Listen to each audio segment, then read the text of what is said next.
दोस्तों, हमारे समाज में सांपों को लेकर कई तरह के अंधविश्वास और भ्रम फैला हुआ है। हमारी साहित्य, हमारी फिल्में और हमारी अनधार्मिकता इनको कम करने के बजाय बढ़ाने का काम करती है। आज की इस वीडियो में हम सांपों से जुड़ी हुई मान्यताओं और अंधविश्वास को वैज्ञानिक दृष्टिकोण से परखेंगे। वीडियो को एंड तक देखिए। दोस्तों, अगर आप हमारे चैनल पे नए हैं तो साइड में दिए गए लाल कलर के बटन को दबाकर साथ ही साथ घंटे का बटन भी दबा दें ताकि आप हमारे आगे आने वाली नई वीडियो को आसानी से देख सकें। नंबर 1, क्या सांप सच में दूध पीते हैं? सांपों से जुड़ी हुई हमारी प्रथम मान्यता यह है कि सांप दूध पीते हैं।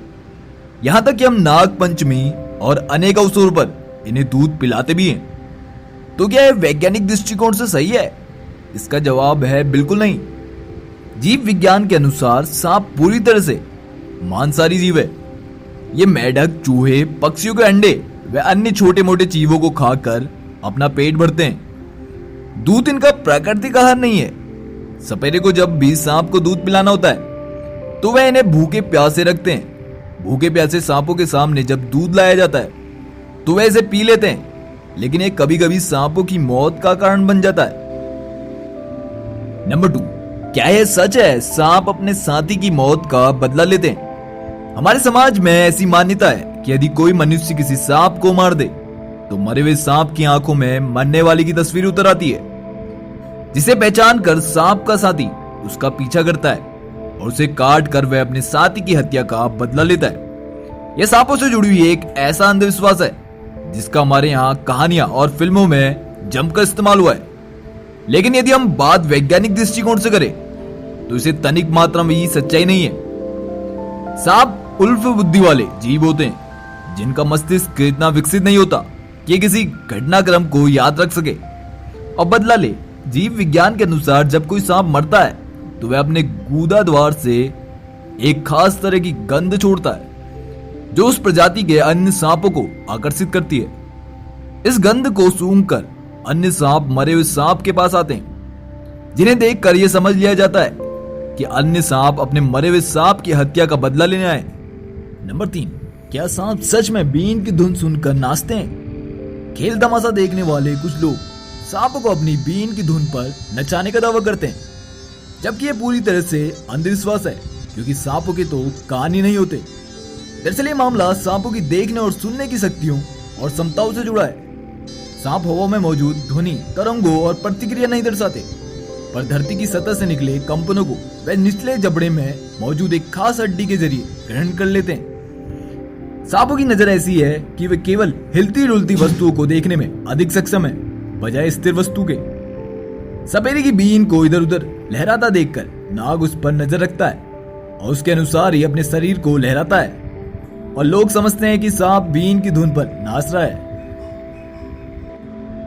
नंबर 4, सांपों से जुड़ा एक और अंधविश्वास कि सांप मणिधारी होते हैं। सांपों से जुड़ी एक अन्य मान्यता यह भी है कि कई सांप मणिधारी होते हैं, यानी इनके सर के ऊपर एक चमत्कार, मूल्यवान और चमत्कारी मणि होती है। यह मणि यदि किसी इंसान को मिल जाए तो उसकी किस्मत चमक जाती है। जीव विज्ञान के अनुसार यह मान्यता भी पूरी तरह से अंधविश्वास है क्योंकि दुनिया में अभी तक 3000 से भी ज्यादा प्रजातियों के करोड़ों सांप पकड़े जा चुके हैं, लेकिन किसी के पास भी इस प्रकार की कोई मणि नहीं मिली है। तमिलनाडु के इरुला जनजाति के लोग जो सांपों को पकड़ने में माहिर होते हैं, वे मणिधारी सांपों के होने से इनकार करते हैं।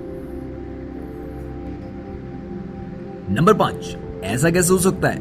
कुछ सांपों के दोनों सिरों पर मुंह दिखाई देते हैं। कभी कभी जेनेटिक चेंज की वजह से ऐसे सांप तो पैदा हो जाते हैं जिनके एक सिर की बजाय 2 सिर होते हैं। ऐसा इंसान सहित इस धरती के किसी भी प्राणी के साथ हो सकता है, लेकिन ऐसा कोई भी सांप नहीं होता जिसके दोनों सिरों पर मुंह होते हैं। होता यह है कि कुछ सांपों की पूंछ नुकीली ना होकर मोटी और ठुंड जैसी दिखाई देती है। चालाक सपेरे ऐसे सांपों की पूंछ पर चमकीली पत्थर लगा देते हैं जो आंखों की तरह दिखाई देते हैं और देखने वालों को यह लगता है कि इस सांप को दोनों सिरों पर 2। नंबर 6, एक और अंधविश्वास, उड़ने वाले सांप भी होते हैं। वैसे तो सांपों की किसी भी प्रजाति में उड़ने का गुण नहीं होता, लेकिन भारत और दक्षिण पूर्वी एशिया के वर्षा वनों, रेन फॉरेस्ट में एक सांप पाया जाता है जिसका नाम फ्लाइंग स्नेक है। हालांकि इनमें भी इनके नाम के अनुरूप उड़ने का गुण नहीं होता, लेकिन इन्हें अन्य सांपों से अलग एक विशेष क्वालिटी पाई जाती है। ये फ्लाइंग स्नेक अपना अधिकांश समय वर्षा वनों के ऊंचे ऊंचे पेड़ों पर बिताते हैं। इन सांपों को जब एक पेड़ से दूसरे पेड़ पर जाना होता है तो ये अपने शरीर को सिकोड़कर छलांग लगा देते हैं। जब ये सांप उछलकर एक पेड़ से दूसरे पेड़ पर जाते हैं तो ऐसा प्रतीत होता है कि जैसे उड़ रहे हो। हालांकि इस तरह से ये 100 मीटर तक की दूरी तय कर लेते हैं। दोस्तों, वीडियो यहाँ पे समाप्त होता है। आपको वीडियो अगर अच्छा लगे तो यार लाइक करना ना भूलें। साथ ही साथ कमेंट कर हमें बताएं कि आपको वीडियो कैसा लगा। तब तक के लिए जय हिंद, जय भारत। हम आपको फिर मिलेंगे अपनी अगली वीडियो के साथ।